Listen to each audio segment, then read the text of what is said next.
Ce soir, on s'arrête sur la deuxième liste en cours, c'est celle de Franck Lasserre, trésorier adjoint de l'équipe sortante, originaire de Trois-Rivières. Il veut effectuer un grand chambardement à la Chambre des métiers. Son programme tient en l'intitulé de sa liste « Préparons l'avenir autrement ». Voyez le reportage d'Hervé Pédurand et d'Emmanuel Géin.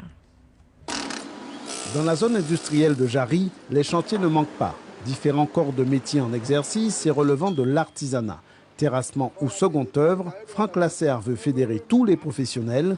Le candidat promet une nouvelle ère à la tête de la Chambre de métiers face, dit-il, à la situation catastrophique. Et relancer la machine passe par la création d'un observatoire des métiers de l'artisanat, le cœur même de son projet. Avec l'observatoire, nous allons pouvoir entrer à l'intérieur des métiers, mesurer l'avancement économique de chaque métier, avoir la température en termes de formation, d'accompagnement, ainsi que pour la communication.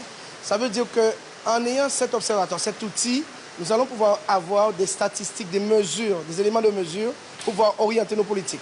Franck Lasserre est membre du bureau sortant de la Chambre de métiers. Cet artisan ambulancier de 55 ans préside le syndicat Antilles-Guyane des transporteurs sanitaires. Autre priorité de son action, le renforcement des organisations professionnelles, la baisse des charges fiscales et sociales des artisans à travers des négociations avec les décideurs politiques qui doivent, selon lui, venir au secours des forces économiques et non l'inverse.